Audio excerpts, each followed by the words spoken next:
हाय, नमस्कार, good evening. मी doctor Ajit मराठे. आणि मी Rajendra Sawant. Business आणि बरंच काहीच्या एपिसोड नंबर 44 मध्ये आपल्या सगळ्यांचं मनापासून स्वागत आहे. आणि बघता बघता 44 एपिसोड झालेत आणि आजचा एपिसोड हा सगळ्या एपिसोड पेक्षा एक वेगळा एपिसोड आहे. राजेंद्र, आजचा एपिसोड ना खूप इंटरेस्टिंग आहे. येस. आणि याचं मुख्य कारण म्हणजे जो माणूस अनेक उद्योजकांचे इंटरव्ह्यू घेत होता त्या माणसाचा इंटरव्ह्यू आज आपण घेणार आहोत. 900च्या वरती एंटरप्रेन्योर्स, 900 उद्योजकांच्या वरती त्यांनी इंटरव्ह्यू घेतले आणि ते सगळे फर्स्ट जनरेशन एंटरप्रेन्योर आहे. आणि मित्रांनो, या माणसाकडे तुम्हाला एक सांगू, आम्ही हे इंटरव्ह्यू का घेतो त्याचं सर्वात महत्वाचं कारण आहे, कारण आम्हाला त्याच्यातून शिकायला मिळतं. प्रत्येक उद्योजक हे एक पुस्तक आहे, हे एक युनिव्हर्सिटी आहे. आणि मित्रांनो, आणि हे करत असताना आपण सगळे एकत्र का जमतो, कारण का या सगळ्या त्याच्या अनुभवाचा फायदा हा आपल्या सगळ्यांना घेता आला पाहिजे आणि आपण ते घेतो. आणि हाच खरा मूलमंत्र आहे आपल्या सुद्धा मार्स गुरुकुलचा, की आपण आपल्या प्रत्येक तर अशा 900 उद्योजकांचा अजित या माणसाकडे त्याचं काय म्हणतात, ज्ञानाचं सार म्हणायचं, सार. आणि त्याहून अजित महत्वाचं काय माहितीये, त्या 900 एंटरप्रेन्योरच्या वेगवेगळ्या स्ट्रॅटेजीज काय असं केलं, त्या माणसाच्या अजित आयुष्यात टर्निंग पॉइंट का आला आणि तो टर्निंग पॉइंट मुळे कसा बिझनेस. मित्रांनो, कदाचित एक टर्निंग पॉइंट तुम्हाला सुद्धा टर्निंग देऊन जाईल लाईफला, अशी आज आम्हाला आशा वाटते. तर आज एक फंटॅस्टिक व्यक्तिमत्व अजित, मी त्या व्यक्तिमत्वाचं तुला ओळख करून देण्यास सांगेन. सो मित्रांनो, औरंगाबादवरून आज आपल्याशी खास संवाद साधायला 900 उद्योजकांचा ज्यांनी इंटरव्ह्यू घेतला, त्याच्यावरती 27 पुस्तकं लिहिली असे औरंगाबादचे सुप्रसिद्ध पत्रकार दत्ता जोशी आपल्या बरोबर येणार आहेत. सकाळमध्ये काही काळ नोकरी केली, दैनिक तरुण भारत, मराठवाडा या वृत्तपत्रांमध्ये लेखन केलं. आणि मित्रांनो, या सगळ्या लेखनामध्ये जसा मी एक उल्लेख केला की विधायक पत्रकारिता, आणि हा दत्ताचा खास गुण आहे, विधायक पत्रकारिता हा. आणि त्यांना त्यांच्यातला एक उद्योजकीय, म्हणजे मला असं वाटतं की राजेंद्र, दत्ताच्या आतमध्ये ना खूप एक मोठा उद्योजक दडलेला आहे, त्यामुळे तो त्यांना स्वस्त बसू देत नव्हता. आणि त्याच्यानंतर मात्र त्यांनी जो झपाटा चालू केला, त्यांनी 2005 पासून त्यांचं व्यावसायिक आयुष्य चालू केलं 15 वर्षाच्या नोकरीनंतर. आणि झेप या नावाने त्यांनी उद्योजकीय यशोगाथांचं पहिलं पुस्तक 2006 मध्ये प्रकाशित झालं. आणि त्याच्यानंतर 2018 मध्ये त्याचंच गोईंग ग्लोबल आणि लोकल याचा कॉम्बिनेशन, गोईंग ग्लोकल या शीर्षकाने 2018 मध्ये त्याचा नेक्स्ट पार्ट झेपचा प्रकाशित झाला. 2011 पासून 2019 पर्यंत 27 पुस्तकं त्यांच्या, 17 नाही 27 पुस्तकांचं लेखन केलं.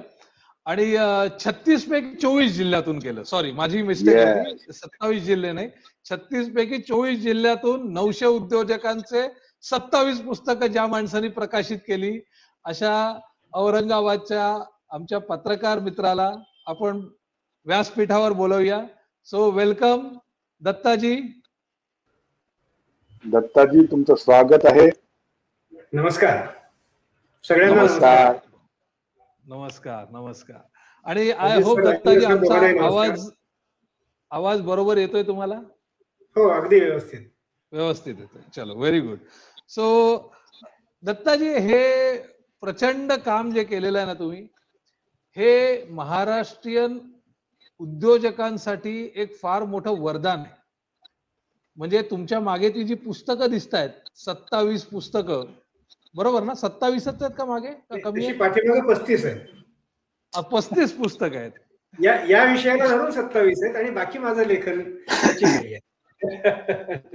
सो हे जे तुम्ही प्रचंड काम केलेलं आहे ना उद्योजकांसाठी, त्याच्यासाठी माझ्यातर्फे, राजेंद्र तर्फे, इथे उपस्थित असलेल्या उद्योजकांतर्फे तुम्हाला सगळ्यांना मानाचा मुजरा, प्रणाम, की तुम्ही जे कष्ट घेतले ते सगळं करण्यासाठी. हॅट्स ऑफ तुम्हाला. नाही, माझी त्यातली भावना एवढीच आहे की परमेश्वराने मला निवडलंय हे करण्यासाठी, यात माझं काहीच नाहीये. क्या बात आहे, क्या बात आहे. ग्रेट.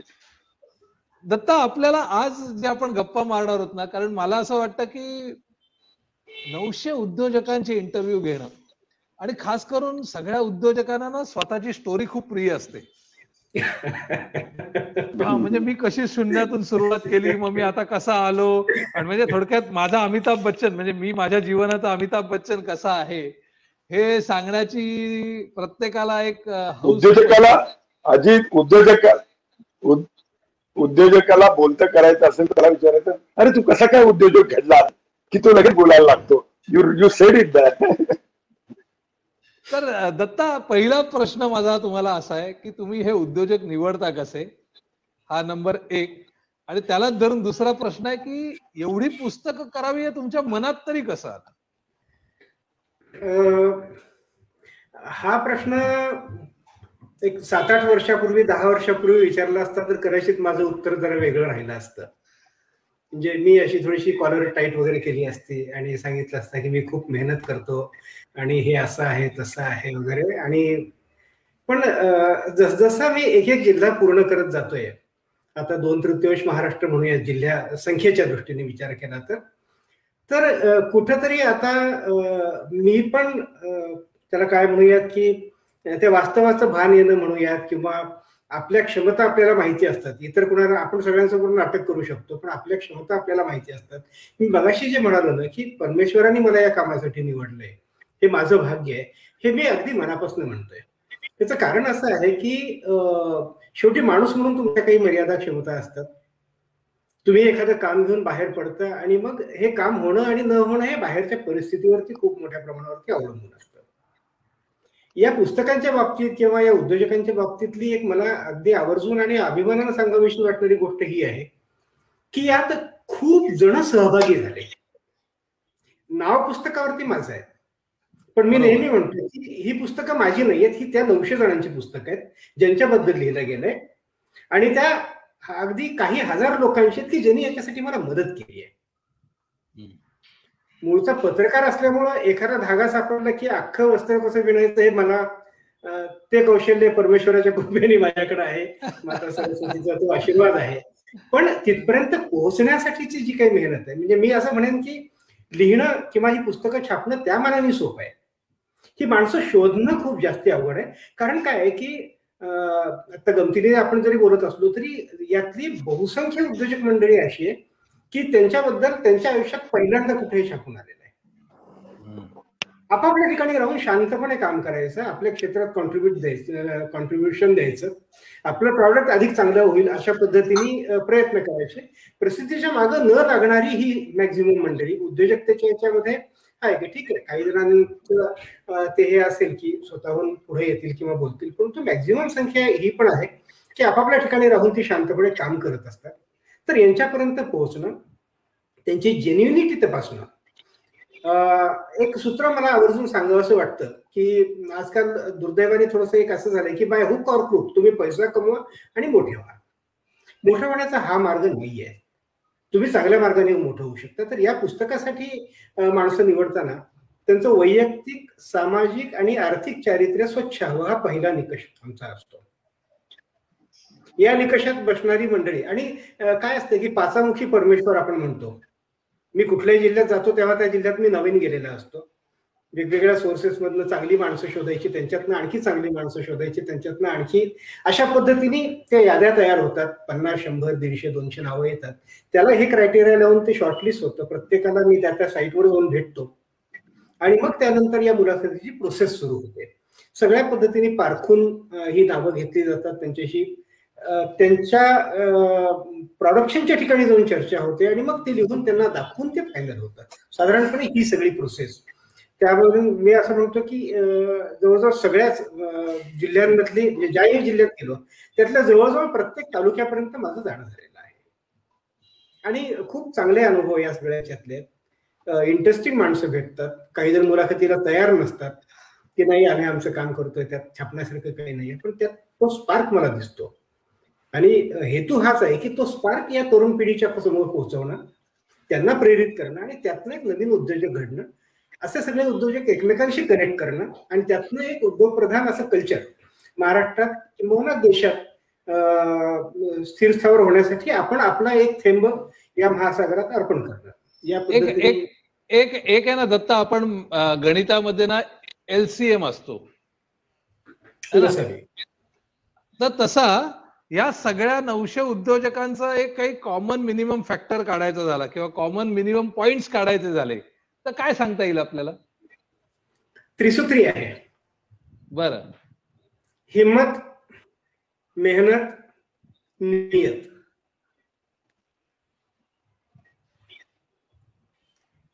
हिम्मत करून बिझनेस मध्ये उतरले, मेहनतीने बिझनेस मोठा केला आणि नियत स्वच्छ ठेवली. क्या बात आहे, क्या बात आहे. एवढं केलं की मोठा होण्याचा मार्ग. ठीक आहे, त्रास होतो, व्हेरी गुड. हिम्मत, मेहनत आणि नियत. येस.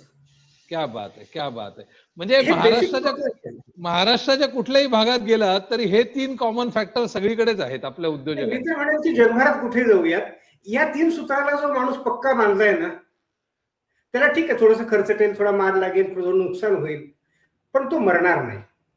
क्या बात आहे, क्या बात आहे. वेल सेड, वेल सेड. सर, तुम्ही एक पत्रकार होतात आणि पत्रकार असताना तुम्ही सकाळ सारख्या एका प्रतिष्ठित पत्रकार पेपर्स मध्ये संपादक किंवा उपसंपादक किंवा तत्सम लेवलला होतात आणि अशा वेळेला तुम्हाला हे असं कसं काय सुचलं किंवा हे का करावं असं वाटलं? हे ऍब्सोल्युट ना. नाही, साधारण 90च्या सुमाराला माझी पत्रकारिता जेव्हा सुरू झाली, मी ठरवून पत्रकार झालेला माणूस आहे. बरेच जण अपघाताने होतात, मी ठरवून झालो होतो. म्हणजे पत्रकार होण्यासाठी सराव कोणकोणत्या गोष्टीचा करावा, तर मी जागरणाचा पण सराव केलेला होता. इतकं टोकाचा वेळ होता आणि पत्रकारांनी जग बदलायचं असतं असा काहीतरी तो भ्रम. त्यामुळं मग, आणि जग बदलायचं तर तो घाव घालूनच बदलला पाहिजे. आणि मग घाव घालायचे तर त्या दुष्प्रवृत्तीवर घाव घालायचे, मग ती एक्सक्लुझिव्ह पत्रकारिता, सनसनाटी, आपण हे सगळं बघत आलेलं आहे. तर पहिली 1-2-3 वर्ष त्याच वातावरणात होतो. काही भ्रष्टाचाराची प्रकरणं, काही गैरव्यवहाराची प्रकरणं, अशा बऱ्याच गोष्टी त्या नवीन जोश जो होता त्या काळात मी सगळं आणली. आणि त्याच वेळेला माझ्या लक्षात काहीतरी असं एक आलं की यात बऱ्याचदा शेवटी तुमच्या गाठीला काहीच बांधलेलं नसतं. तुम्हाला काही असं दिव्य दृष्टी नसते की हे सगळं दिसते. कोणीतरी तुम्हाला सोर्स त्या गोष्टी आणून देत असतो आणि तुम्ही ते एक्सप्लोर करायला जाता. आणि लक्षात असं यायला लागलं की तुम्ही वापरले जाताय आणि मला हे वापरलं जाणं मान्य नव्हतं. दुसरी गोष्ट, समाजातल्या वाईट गोष्टी पुन्हा पुन्हा समाजासमोर मांडून समाज चांगला घडणार नाहीये. तुम्हाला चांगुलपणा समोर आणला पाहिजे. साधारण 94-95 मध्ये हे भाग आहे आणि त्यानंतर मी या प्रकारचा हा जो काही एक निगेटिव्ह जर्नलिझमचा पार्ट आहे तो पूर्णपणे बंद केला. मी त्या विषयावरती लिहिलं नाही. सुरुवातीला तरुण भारतमध्ये मी नोकरी करायचो. मग सकाळला पुण्यात जॉईन झालेलो होतो. मग औरंगाबादला मी आलो, त्यांनी मला औरंगाबादला परत पाठवलं. सुरुवातीला नोंद नावाचं एक समाजातल्या चांगुलपणाचा वेध घेणारा एक सदर चालवलं आणि त्याच वेळेला लक्षात काही गोष्टी येत होत्या. आणखी चांगुलपणा वाढायचा, उद्योजकीय दृष्टीने काही काम केलं पाहिजे हे कुठेतरी जाणवत होतं. त्यावेळेला आमच्याकडे करिअर नावाचं सदर सुरू झालं. एक पान दर आठवड्याला करिअरशी संबंधित विषय द्यायचे आणि आमच्याकडे औरंगाबादमध्ये पहिल्या आठवड्याचं ते पान प्रकाशित झालं. त्यावेळेला लक्षात असं आलं की एक पुण्याची स्टोरी, एक मुंबई आवृत्तीची स्टोरी, एक अन्य कुठल्या एडिशनची, आणि ह्या सगळ्या मग MPSC UPSC क्रॅक कशी करायची, मग नोकरीच्या संधी आणि व्यक्तिमत्व विकास. मी एक मुद्दा असा म्हणला की हे सगळं ठीक आहे, पण यात पहिला भाग हा आहे की यात उद्योजकता आली पाहिजे आणि दुसऱ्यात मराठवाडा रिफ्लेक्ट झाला पाहिजे, कारण आम्ही मराठवाड्यातलं काम करत होतो औरंगाबादमधलं. आणि मग अशा वेळेला साहजिक कसं असतं, तुम्ही सुचवता त्यावेळेला मग ती जबाबदारी पण तुमच्यावर येऊन पडते. आमच्या संपादकांनी मला सांगितलं की ठीक आहे, करून दाखवा. योगायोगाने त्यावेळेला माझे एक चांगले मित्र ज्यांनी खूप सुंदर बिझनेस बेस्ट मॅनेजमेंटचा सुरू केलेला होता आणि 3-4 वर्षापासून, आणि त्यामुळं अनेक डिस्टलरी औरंगाबादमध्ये तुम्हाला कल्पना आहे, डिस्टलरीजचं प्रमाण खूप मोठं आहे आणि तिथलं प्रदूषण खूप मोठं व्हायचं. त्याच्यावरची प्रोसेस आणि त्यातलं खत निर्मिती फार सुंदर प्रकल्प त्यांनी उभा केलेला होता, आत्ताही चालू आहे. ती स्टोरी मी पहिल्या आठवड्यात केली आणि ती इतकी गाजली, त्यांना सुद्धा शेकडो लोक येऊन भेटले, मला काही फोन आले आणि मग तो प्रवास 2002-03 मध्ये सुरू झाला. साधारणपणे 1 वर्षभर ते सगळं चाललं. जवळपास 35-36 जणांच्या बद्दल त्यावेळेला मी लिहिलं first generation entrepreneur develop in Marathwada with innovative ideas, अशी ती थीम होती. आणि मग त्यानंतर हा प्रवाह सुरू झाला. मधल्या काळामध्ये सकाळमध्ये सुद्धा जे काही लेखन केलं ते प्रामुख्याने पॉझिटिव्ह, आणि सकाळची भूमिका पण आमची सुरुवातीपासून या पॉझिटिव्हिटीची असायची. त्यामुळे त्या सगळ्या गोष्टी खूप चांगल्या पद्धतीने मला मांडता आल्या. एखादा म्हणजे मला असं म्हणायचं की तुम्ही हा जो सारखा उल्लेख करताय ना की मराठवाडा, खानदेश किंवा इतर जिल्हे, या प्रत्येक रिजन वाईज त्या उद्योजकांमध्ये आणखीन काही वेगळ्या क्वालिटीज दिसल्या का? नाही, मला हे अगदी आनंदाने सांगावं असं वाटतं की उद्योजक म्हणून आहे ना, सगळीकडच्या क्वालिटीज सेम आहेत. तो प्रत्येक संकटावरती अगदी ठामपणाने जिद्दीने मात करतो, तो उभा राहतो, तो हरत नाही, तो थकत नाही. त्याची कॅरेक्टरिस्टिक म्हणून जी काही आहेत ना उद्योजकतेची किंवा उद्योगाची, ती कुठेही जा सेम आहेत. हा, स्थानिक पातळीवरती काही संकट त्याची वेगवेगळी असतील, अडचणी काही वेगळ्या थोड्या बहुत असू शकतील. कधी दळणवळणाची असेल, कधी संपर्काची असेल, कधी आणखी कुठली असेल, कधी कच्च्या मालाची असेल. पण बेसिक कॅरेक्टरिस्टिक उद्योजकतेची आणि उद्योजकाची मला सगळीकडे एकसारखी दिसली की ती मनातली ती जिद्द आणि सुरुवातीला मी सांगितलेली ती त्रिसूत्री.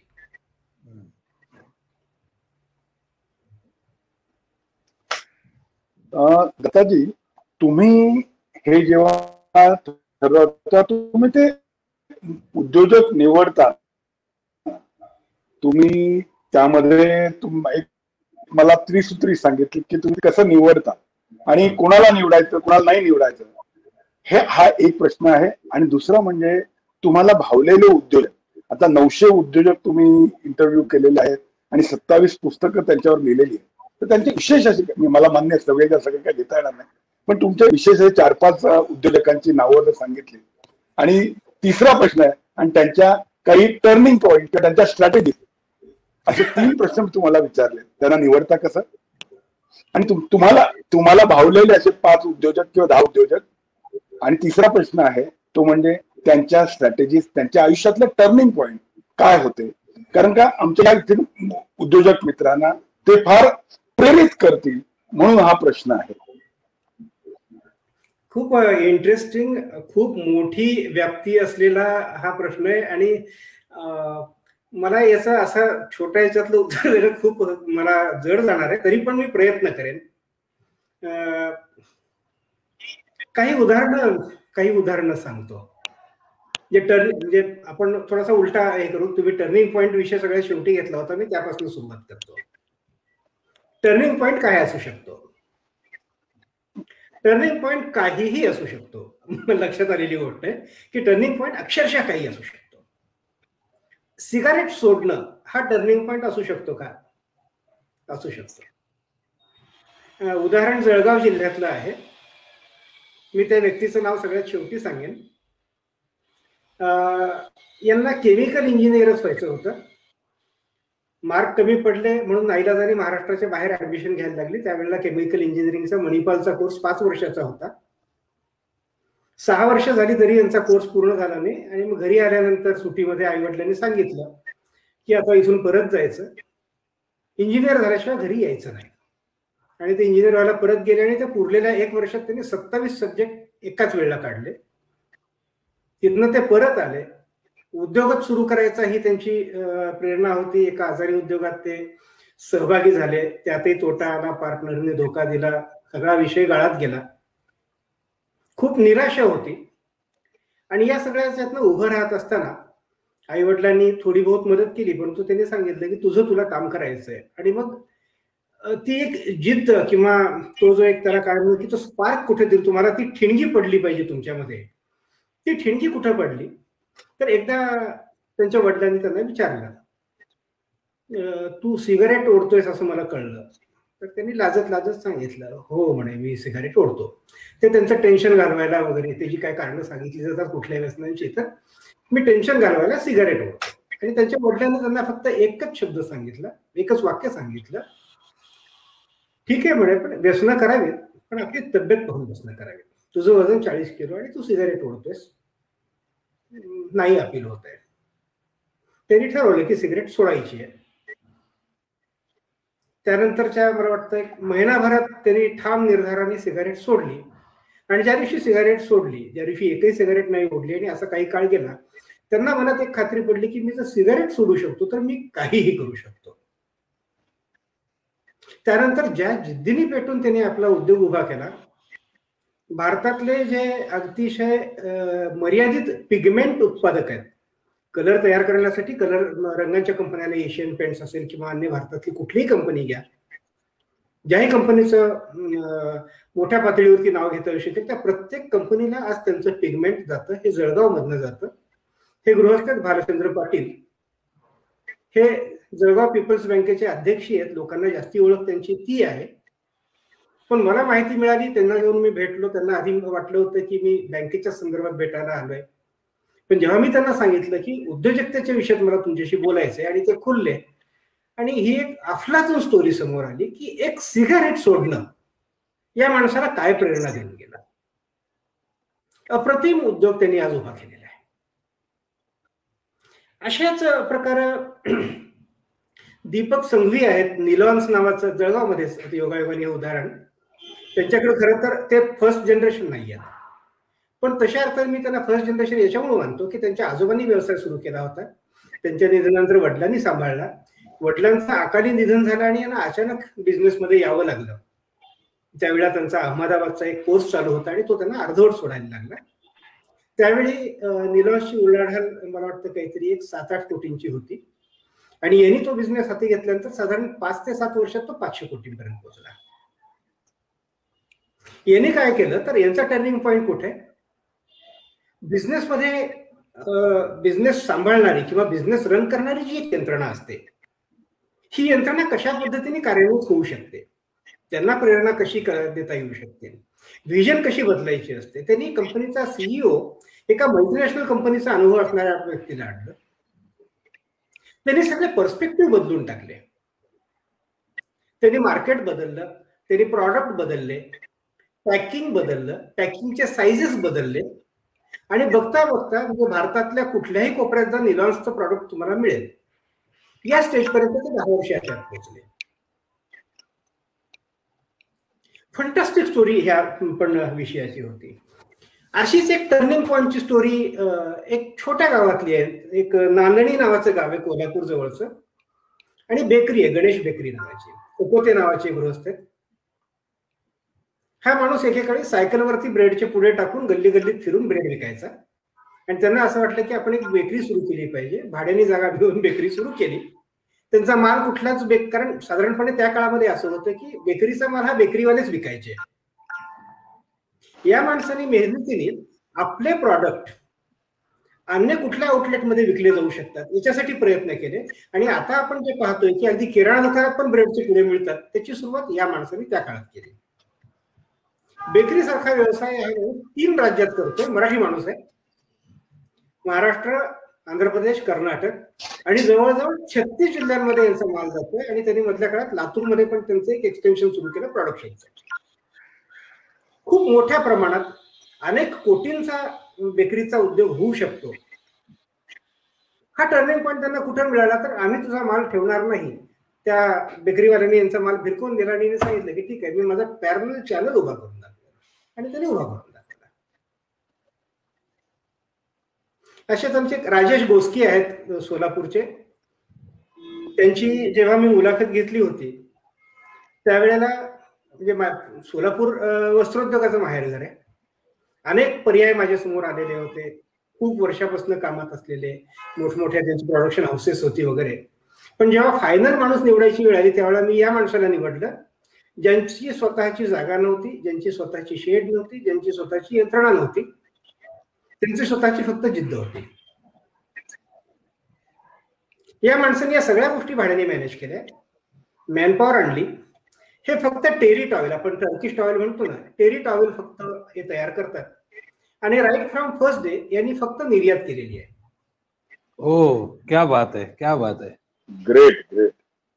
हे सबसिडी मागत नाहीत, सबसिडी घ्यायला जात नाहीत, हे स्थानिक उद्योजकांप्रमाणे रडत बसत नाहीत.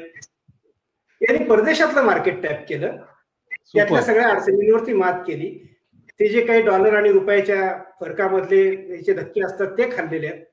सगळ्या याच्यातनं ताऊस लखून हा माणूस गेलेला आहे. आता त्यांचं खूप मोठं युनिट सोलापुरात उभं राहतं आहे. जवळजवळ 10 कोटींचं नुसतं तो इन्फ्रा आहे, प्लॉट आणि इन्फ्रा आहे. पण या माणसाने काहीच नसताना हे सगळं उभं केलेलं आहे. तुम्ही जे विचारलं की तुम्ही कुणाला निवडता, तर आम्ही स्पार्क निवडतो. त्यांच्याजवळ खूप काही गडगंज त्यांनी कमवून ठेवलंय आणि मग त्यांच्याबद्दल लिहायचं ना. काही जणांची उलाढाल ज्यांच्याबद्दल मी लिहिलंय, जसं गद्रे मरीन्स आहे नागपूर रत्नागिरीचं, दीपकजींनी अशाच छोट्या सुरुवातीतनं जी काही ती उद्योजकता सुरू केलेली होती, आज जपानपर्यंत त्यांची प्रॉडक्ट जातात आणि जवळजवळ 1000 कोटींच्या वरती त्यांची उलाढाल आहे. अशी सुरेश खाडे आहेत, ज्यांना पायात घालायला एकीकडे चप्पल नव्हती, पॅन्ट फाटकी असायची म्हणून इन करता यायचं नाही. अशी व्यक्ती आज एल&टीच्या स्पर्धेतली एक मोठी ऑफशोर कंपनी दास ऑफशोर चालवते. तर ही सगळी जी काही उदाहरणं आहेत, ही त्या टर्निंग पॉइंटची, की कुठेतरी एक धक्का बसला, कुठेतरी स्वाभिमानाला ठेच पोहोचली, कुठेतरी ते डिवचलं गेलं आणि त्यातनं मग मी माझं स्वतंत्र अस्तित्व सिद्ध करेन, हे ठिणगी पडणं खूप महत्वाचं आहे. हे दत्ता ना, तुम्ही आता हे बोलताय ना, याच्यावरून मला एक आणखीन एक असाच प्रसंग आठवला. आम्ही एका उद्योजकाची मुलाखत घेत होतो आणि तो त्याचा टर्निंग पॉइंट सांगत होता आणि तो सांगता सांगता म्हणाला, अरे त्यावेळेला माझा तो अपमान झाला ना. येस. तर ते अपमानामधून म्हणे मला एकदम प्रेरणा मिळाली, मी त्याला पॉझिटिव्हली घेतलं. तर म्हणे जर तुमचा आयुष्यात अपमान झाला असेल तर तुम्ही चांगले उद्योजक व्हा. परफेक्ट. पण त्याच्यात पुढचा एक भाग असा आहे, जो या सगळ्याच्यातलं झिस्ट म्हणून मी सांगेन, की हा अपमान पचवून त्याचा अर्थ घेणं, हा जो भाग आहे ना, माझा अपमान झाला, मी त्याचा सूड घेईन, तर तो गुन्हेगार होईल. पण या अपमानाची ठिणगी अशा पद्धतीने प्रज्वलित करायची की ते बर्निंग डिझायर मध्ये कन्वर्ट झाली पाहिजे. येस, मला दाखवून द्यायचंय की मी काय करू शकतो आणि मग त्यातनं हे उभं राहणार. बरोबर. या पद्धतीने ही सगळी माणसं उभी राहिली आहेत. आमचे संतोष बोरगावकर आहेत. खूप मी अगदी ग्रामीण भागापर्यंत एक छान निरीक्षण तुम्हाला सांगतो. आणखी एक, साधारणपणे सगळ्या प्रकारचं इन्फ्रा, सगळ्या प्रकारच्या सुखसोयी, अभ्यासक्रम आणि अनुकूलता शहरात आहेत असं आपण मानतो. ही जी 900 माणसं जी लिहिली आहेत, त्यातली 80 ते 90% माणसं ही ग्रामीण भागातनं, खेड्यातनं आली. त्यातल्यापैकी अनेकांच्या गावात आजही एसटी जात नाही. क्या बात आहे, क्या बात आहे. अशा गावातून आलेली ही माणसं आहेत आणि त्यांच्यातलं यशस्वी होण्याचं प्रमाण अधिक आहे, कारण चटके त्यांना जास्ती बसलेले आहेत. क्या बात आहे. हे दत्ता कसं झालं माहितीये का, ते ऑलिम्पिक मध्ये मेडल मिळवणारे लोक आहेत ना, हे अगदी तळागाळातूनच येतात आणि ते जे कष्ट केलेले असतात ना, ते त्यांना मेडल देऊन जातात. बुलढाणा जिल्ह्यात मलकापूर नावाचं गाव आहे, छोटंसं गाव आहे. तिथं संतोष बोरगावकर आहेत आणि हे चैतन्य बायोलॉजिकल नावाची कंपनी चालवतात. यांनी तिथं काय तयार केलेलं, तर बायोलॉजिकल काही इन्ग्रेडियंट आहेत ज्याची एक्झॅक्ट किंमत, मार्केट व्हॅल्यू त्यांना त्यावेळेला कल्पना नव्हती ज्यावेळेस सुरुवात केली होती. बायोकॉन सारखी मोठी कंपनी त्यांच्यापर्यंत पोहोचली की तुम्ही आम्हाला तुमचं प्रॉडक्ट द्या, आम्ही विकतो. आणि तेव्हा लक्षात आलं की हे 200 विकायचे आणि तसं ती किंमत त्यांची 900 रुपये होती. त्यांचा टर्निंग पॉईंट त्यांना तिथं सापडला की अरे हा विषय असा आहे. त्यांनी त्यापेक्षा कमीमध्येच विकलं, परंतु आपली स्ट्रेंथ त्यांना तिथं जाणवली आणि मलकापुरातनं त्यांनी जे काही प्रॉडक्ट निर्माण केलं ते आज इम्पोर्ट सबस्टिट्यूट आहे. एरवी ते भारतात बाहेर नाही यायचं. या माणसाने परकीय चलन वाचवलं देशाचं. ते परकीय चलन वाचवणारे बोरगावकर असतील किंवा परकीय चलन मिळवणारे गोस्की असतील, राजेश गोस्की सोलापूरचे, ही सगळी माणसं अशा पद्धतीने देशाच्या उत्पन्नात भर घालतात. ही फार ब्युटी खूप छान आहे या सगळ्या गोष्टींची. एक अजून एक छोट्या खेडेगावातलं एक उदाहरण देतो. बिकम्स ए फायबर नावाची एक कंपनी खामगावला आहे, बुलढाण्याच्या जवळ.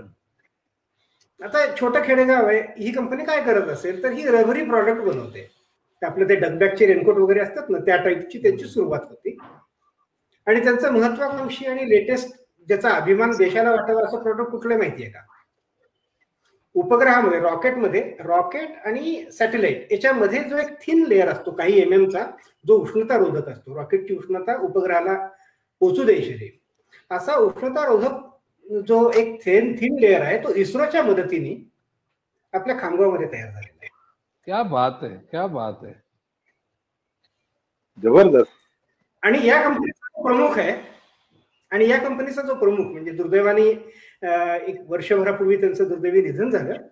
हा माणूस 10वी पास होता. हो. मला इथे हे सांगायचं की तुमचं शिक्षण डझंट मॅटर, तुमची आर्थिक क्षमता डझंट मॅटर, तुम्ही चांगली माणसं कशी निवडता, कुणाकडनं काय मिळवायचं, कसं मिळवायचं हे तुम्हाला जे कळलं तुम्ही यशस्वी झाला. तुम्हाला तंत्रज्ञान माहितीच पाहिजे अशी अजिबात गरज नाही. तंत्रज्ञान ज्याला माहिती त्याचा पत्ता तुम्हाला माहिती पाहिजे. अशी ही उदाहरणं आहेत. ग्रेट. राजेंद्र भन्नाट जोशी साहेब, भन्नाट, जबरदस्त. आणि मला वाटतं तुम्ही नॉनस्टॉप अशी उदाहरणं सांगू शकाल आणि मला खात्री आहे. आणि त्यातली काही निवडक उद्योजकांची नावं आम्हाला द्या, so we can also invite them. हा, आणि खरंच अशा उद्योजकांच्याच आम्ही शोधात असतो. हा, आणि मार्स गुरुकुल हे या ध्येयाने काम करत आहे. तर सर प्लीज एक मुद्दा फक्त मला ऍड करायची इच्छा आहे याच्यामध्ये. करा बोला ना, बोला. उद्योजक हा टेक्नोक्रॅटच असला पाहिजे अशी अट नाही. योगायोग असा आहे की यशस्वी उद्योजक ज्यांच्याबद्दल लिहिलंय त्यात बऱ्यापैकी मोठं प्रमाण हे कॉमर्स ग्रॅज्युएट्स आहे. हो. नाशिकमध्ये जेव्हा मी मुलाखत घेत होतो, मिलिंद चांदोटकरांची भेट झाली आणि बोलता बोलता त्यांनी टीएलसी बद्दल सांगितलं. नाशिकमध्ये टीएलसीची ऍक्टिव्हिटी खूप छान चालते. त्यात त्यांनी एक मुद्दा सांगितला की मला बिझनेसमध्ये अनेक अडथळे येत होते आणि टीएलसी मध्ये मला ब्रेक थ्रू काय मिळाला, तर त्यांनी हे शिकवलं की बॅलन्स शीट कशी पाहिजे. ज्याला बॅलन्स शीट कळली, ज्याला हिशोब कळला, तो यशस्वी झाला. प्रॉडक्ट काय डझंट मॅटर. राईट. आणि ते यशस्वी झाले. म्हणजे थेट 50 कोटीवरनं कुठे पोहोचले तर ते 200-500 कोटींच्या पुढेच निघून गेले. जोशी साहेब, तुमचा हाच मुद्दा धरून मी इथे आपल्या मित्रांसाठी एक गोष्ट आधीच शेअर करायला येतो. बिर्ला फॅमिली जी आहे ना, बिर्ला फॅमिलीमध्ये मुलांना इंजिनियर हो म्हणून हट्ट धरला जात नाही. उलट तिथे सीए किंवा फायनान्शियल इंजिनियर हो म्हणून हट्ट धरला जातो. आणि तुम्ही तुमचाच मुद्दा म्हणजे बिर्लाजींनी पण हे मान्य केलेलं आहे. इव्हन अंबानी फॅमिलीमध्ये पण हेच आहे. कारण तो इंजिनियर कसा टेलिकम्युनिकेशनचा इंजिनियर होईल, तो टेक्सटाईलचा इंजिनियर होईल किंवा तो का आयटी मधला होईल, किती इंजिनिअरिंग करशील. कारण त्यांचे उद्योजक एवढे मल्टीफॅसेटेड आहेत. आणि मित्रांनो, दत्ता जोशी साहेबांनी जो हा मुद्दा मांडलाय तो फार महत्वाचा मुद्दा आहे की तुम्ही फायनान्शियल इंजिनियर व्हा, तुम्ही फायनान्शियल अवेअर व्हा आणि बॅलन्स शीटचं इंजिनियर व्हा. आणि दॅट्स वेल सेड. दत्ताजी, फार चांगला मुद्दा तुम्ही आपल्या मराठी उद्योजकांसमोर मांडलेला आहे. अजित, आपले बरेच मित्र आलेले आहेत. विजय केडिया आलेले आहेत, ते म्हणतायत सुपर. अरुण धरणेश्वर आलेत, ते म्हणतायत मस्तच. रितेश भारांबे आहेत, ते म्हणतायत माइंड इग्नाइटिंग वर्ड्स. विजय केडियांबद्दल बोलला. Vijay Kedia himself a gem. Kedia farm pattern नावाने त्यांची पेटंटेड टेक्नॉलॉजी आहे. पावसाचं पाणी जमिनीत मुरवायचं. साधारणपणे आपल्याकडे जी काही धरणं आणि ज्या पद्धतीने पारंपरिक पद्धतीने मुरवलं जातं त्यात 80% इव्हॅपोरेशन लॉस आहे आणि 20% पाणी जमिनीत जातं. यांच्याकडे उलट आहे. यांच्याकडे 80 ते 90% पाणी जमिनीत जातं, 10-5% इव्हॅपोरेशन होतं. पेटंटेड टेक्नॉलॉजी आहे. दुर्दैवानं हे त्या रॅकेटमध्ये सहभागी होत नाहीत, त्यामुळं यांच्याकडनं त्या गोष्टी सरकारी पातळीवरती फार पुढे नाही जाऊ शकल्या. राईट. आज प्रशांत काशीकर आहेत, ते पण म्हणतात सुपर्ब आहे, ऑसम आहे. महेश जोशी आहेत, ते म्हणतात ग्रेट. श्रीकांत कुमावत आहे, ते म्हणतात सुपर्ब एक्झाम्पल सर. मगाशी कविता कडेकर मॅडम होत्या कोल्हापूरवरून आणि त्या असं म्हणत होत्या की पोलादी माणसं हा पुरस्कार तुमच्यामुळे त्यांना मिळाला. पुरस्कार मी त्यात हे करेन की ते आमच्या मानकरी आहेत आमच्या पुस्तकाच्या. राईट.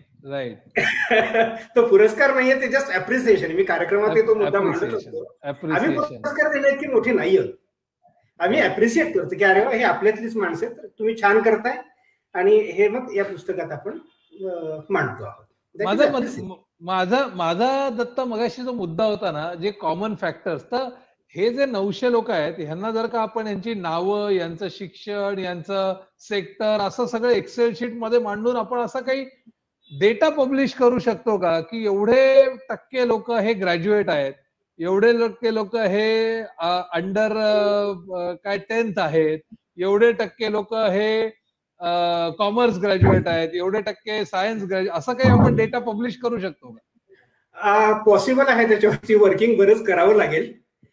तसा एक प्रयत्न मागे केला होता, पण तो खूपच हेक्टिक व्हायला लागला आणि बाकीची कामं मागे राहायला लागली, म्हणून थोडा थांबलो. पण खूप इंटरेस्टिंग विषय हा. शिक्षण महत्वाचं आहेच आहे, पण शिक्षण ही उद्योगात यशस्वी होण्याची पूर्वअट नक्कीच नाही आहे.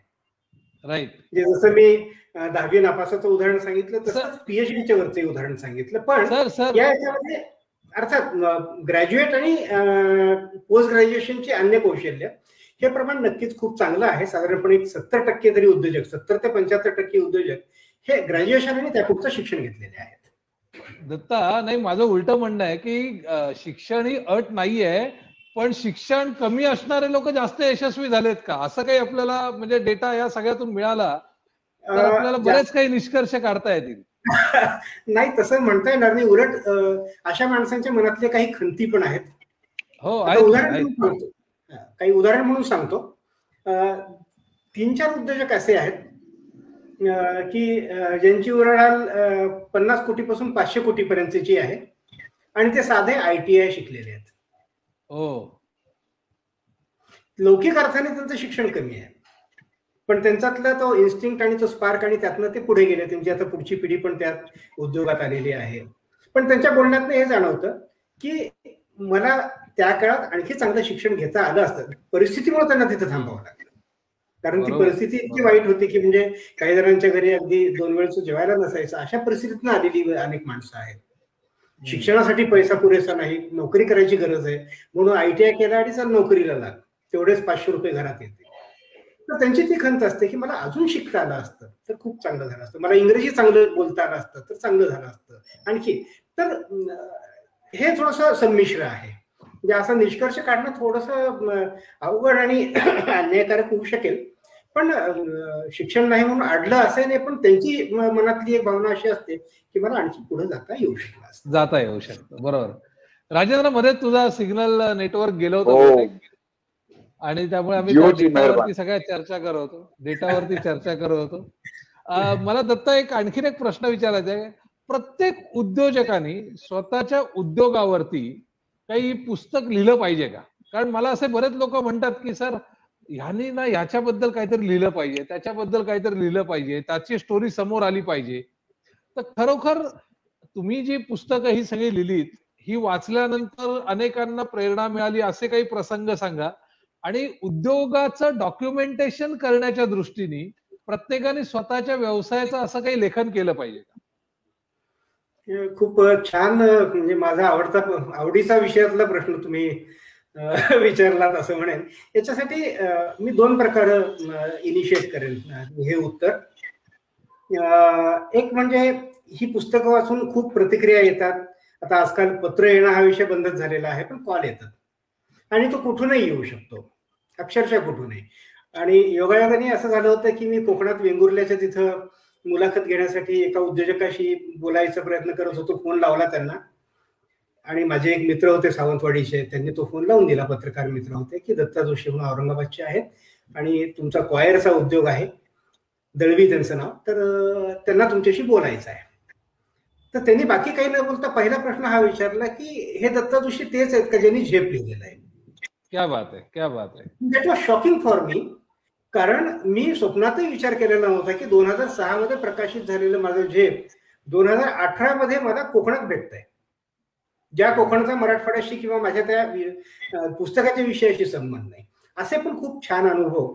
आणि ज्यांना त्यातनं त्यांनी मला ते सांगितलं की मी जो व्यवसाय करतोय त्यातलं या पुस्तकात कोणीच नाही, पण यांचं वाचल्याच्या नंतर मला प्रेरणा मिळते.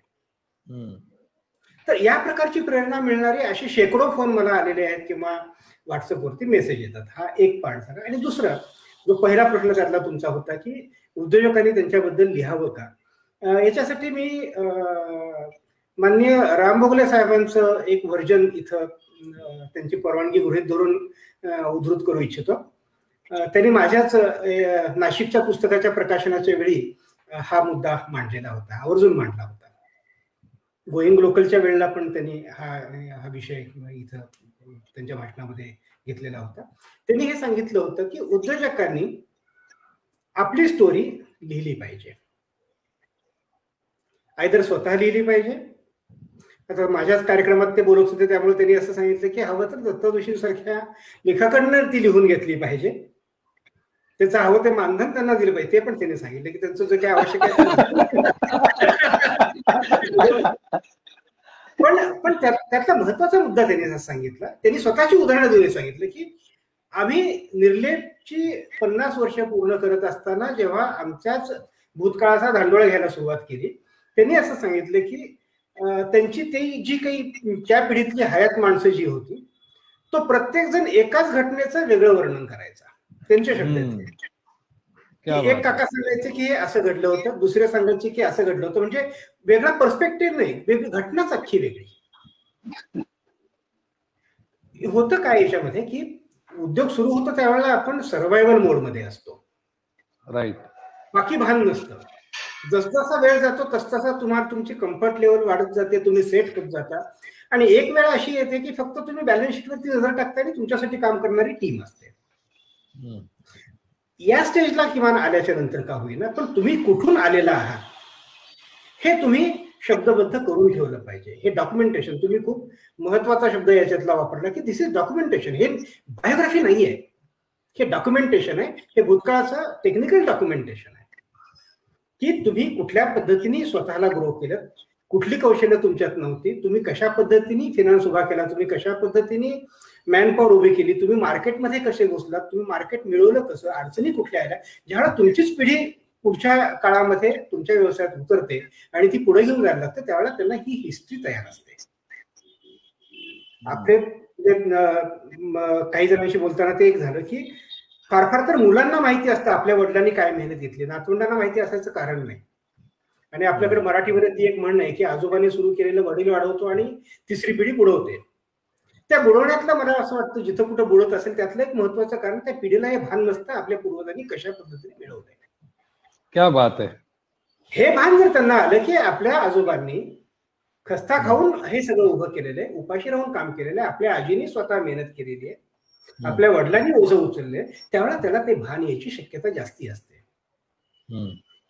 त्यामुळं अशा पद्धतीने प्रत्येक बिझनेस, तो किती मोठा किती छोटा डझंट मॅटर, कारण हे एका उद्योजकीय संस्कृतीचं डॉक्युमेंटेशन असणार आहे. पुढच्या काळामध्ये अशी वेगवेगळी पुस्तकं एकत्र आणून याच्यावरनं नवीन पिढी घेणार आहे. त्यामुळे उद्योजकांनी आपली आत्मचरित्र, आपली बायोग्राफी, रादर त्यांच्या उद्योगाचं डॉक्युमेंटेशन आवर्जून केलंच पाहिजे. Superb superb. राजेंद्र. अजित, मला एक जोशी साहेबांना असा प्रश्न विचारायचा आहे, ते पुस्तक समजा एखाद्याला लिहायचं असेल तर वयाच्या कितव्या वर्षी लिहिलं पाहिजे किंवा धंद्याच्या कुठल्या स्टेजला ते लिहिलं पाहिजे, आणि जोशी साहेबांनी स्वतः एक पुस्तक स्वतःवरती लिहिलंय का?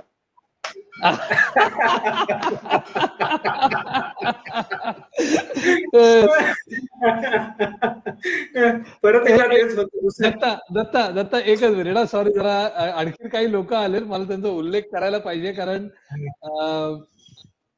देवानंद लोंढे आलेत सांगलीवरून आणि ते म्हणतात की मी पण सांगली जिल्हा पुस्तकाचा एक मेंबर आहे. ते आमचे सांगली जिल्ह्यातले आहे, आमचे मानकरी आहेत, आणि पयोध इंडस्ट्रीज त्यांनी खूप उत्तम पद्धतीने काम, आणि तिथं पण बरं का हा जो अपमानाचा किंवा तो स्पार्कचा विषय आहे ना, देवानंद लोंढेंचा स्पार्क सुद्धा तो तसाच आहे. क्या बात आहे. म्हणजे ती जी ठिणगी त्यांची जी काही पडली आणि त्यातनं ते जे पुढे आले, म्हणजे ज्या ठिकाणी ते मजुरी करायची ती मिलच त्यांच्या मालकीची आहे. क्या बात आहे, क्या बात आहे. जबरदस्त जबरदस्त. देवानंदजी फंटॅस्टिक फंटॅस्टिक. आणि अतुल निवर्गी आलेले आहेत औरंगाबादवरून, तेही म्हणतात सुपर्ब आहे.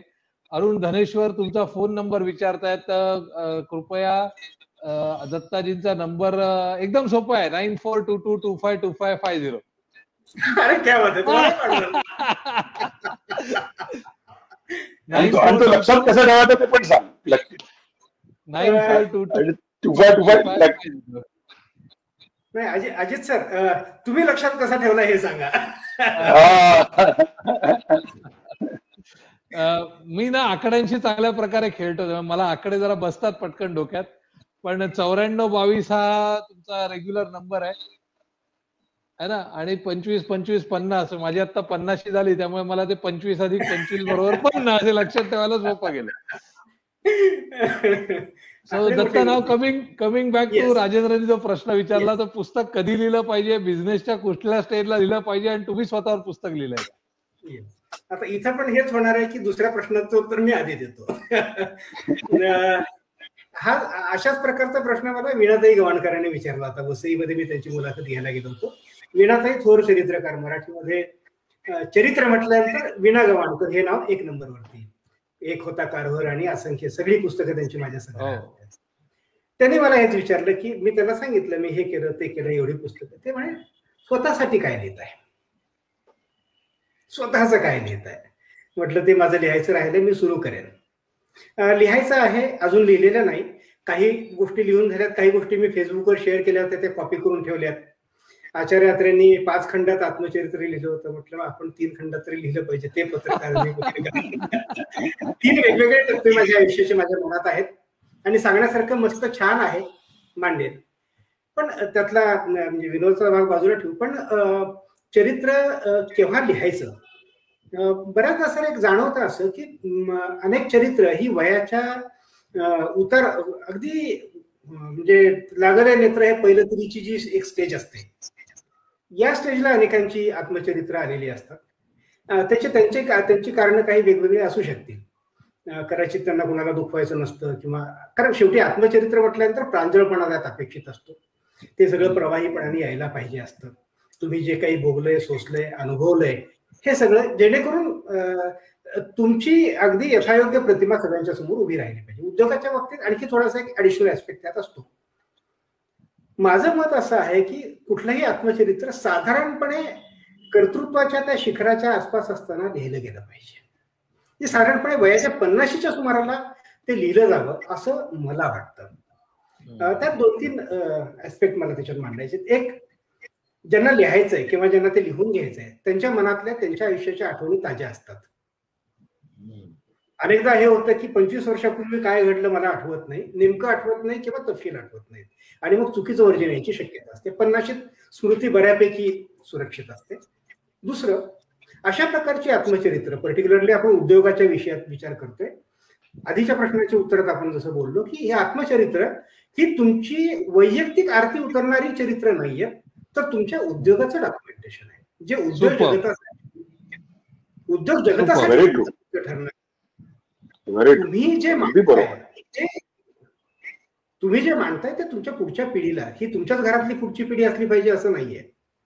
जग इतकं मोठं आहे की तुमची कितीही कॉम्पिटिटर आले तर तुमच्या प्रॉडक्टला धक्का पोहोचणार नाही. राहू द्या ना उभी तुमच्यासारखी 50-100 माणसं. मग हे 100-50 माणसं उभी राहण्यासाठी तुम्ही जे काही अनुभव मांडायचे ते तुमचे अनुभव ताजेतवाने असले पाहिजेत, मागच्या 10-20 वर्षातले असले पाहिजेत, जे ते पुस्तक वाचणाऱ्याला कनेक्ट करता आले पाहिजेत. आज 70 माणसांनी आत्मचरित्र लिहिलं आणि 40 वर्षापूर्वी मी हे सगळं फेस केलं. आज त्या फेस करण्याचा रिलेव्हन्स उरलेला नाहीये.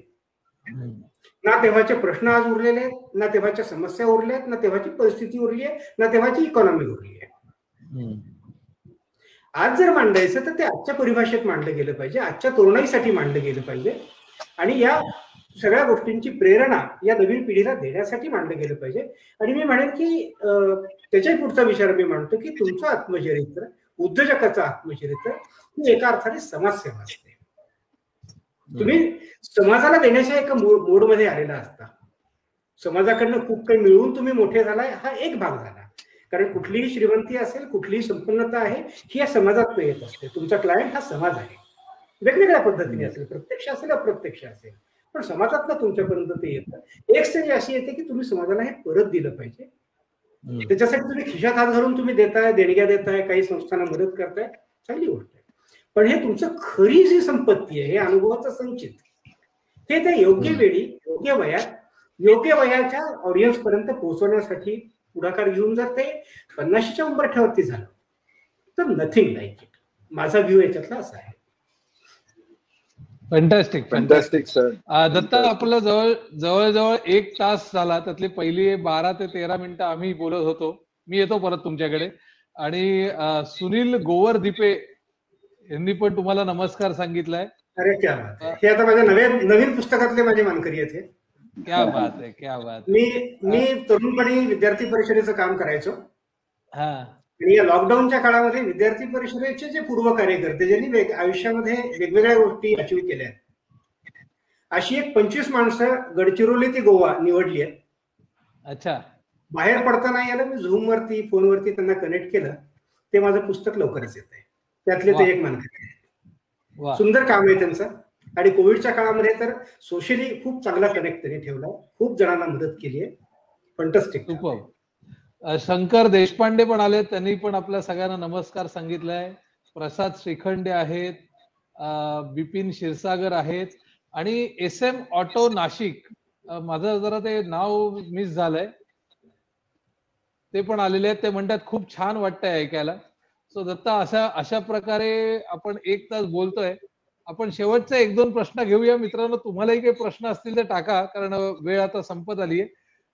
दत्ता, मला एक प्रश्न असा विचारायचा आहे की 50च्या आसपास पुस्तक लिहिलं पाहिजे किंवा त्या उद्योगाचं डॉक्युमेंटेशन केलं पाहिजे, या सगळ्यासाठी तुम्ही, कारण मला इथे बरेच उद्योजक दिसत आहेत की ज्यांच्या उद्योगाचं डॉक्युमेंटेशन करणं, त्यांच्या आयुष्याबद्दल लिहिणं, त्यांच्या व्यावसायिक आयुष्याबद्दल कोणीतरी लिहिणं हे खूप आवश्यक आहे. प्रसाद श्रीखंडे मला इथे दिसत आहेत, प्रशांत काशीकर दिसत आहेत, अतुल निवर्गी सारखे अनेक लोक आहेत. खूप कष्ट केले तो या लोकांनी.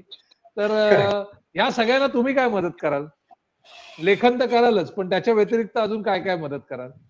लेखन म्हणजे त्यांना हवं असेल तर मी लेखन करेन, आणि त्यांना हवं असेल तर लेखन कसं करायचं याचं मार्गदर्शनही करेन की त्यांनी लिहावं. क्या बात. कारण माझ्यात जी कौशल्य आहेत ती इतरांच्या सोबत वाटायला मला आनंद वाटेल. पण ते लिहिणं हे फक्त काम नाहीये ना, ते प्रकाशित करणं, ते अधिकाधिक लोकांपर्यंत पोहोचवणं. यातली लिहिणं आणि प्रकाशित करणं इथपर्यंत 100% माझ्या कंट्रोल मधल्या या गोष्टी आहेत ज्या मी व्यावसायिक पद्धतीने करतो. मगाशी जसं म्हणालो की ही जिल्हावार पुस्तकं सोडली तर बाकीची जी पुस्तकं आहेत ती या पद्धतीनेच लिहिलेली अशा प्रकारची आहे. आता उदाहरणार्थ हे एक डिव्हाइन जस्टिस नावाचं पुस्तक आहे. एक सामाजिक कार्यकर्ते आहेत त्यांचं हे चरित्र आहे, आणि महत्वाचं म्हणजे हे 40शीत आहेत. Very good. 40शीत असताना त्यांच्यावरती लिहिलेलं आहे, परंतु जे काही अनुभव आहेत ते अगदी 60ीत गेल्यानंतरही मिळणार नाही अशा पद्धतीचे आहेत. तर या निर्मितीपर्यंतची संपूर्णपणे व्यावसायिक म्हणून जी काही सेवा असेल ती मी माझ्या कंट्रोलमध्ये देऊ शकतो, आणि त्यानंतर मग वितरणाचा जो काही भाग आहे त्याच्यासाठी सपोर्ट करू शकतो. व्यावसायिक पद्धतीने या सगळ्या गोष्टी मी हाताळू शकतो. आणि यात एक छोटासा मुद्दा बोलायचा राहिला, तो मला थोडासा 1-2 मिनिटं मला तुम्ही जर दिली तर मला तो मुद्दा आमच्या प्रकाशकाच्या बद्दलचा आहे.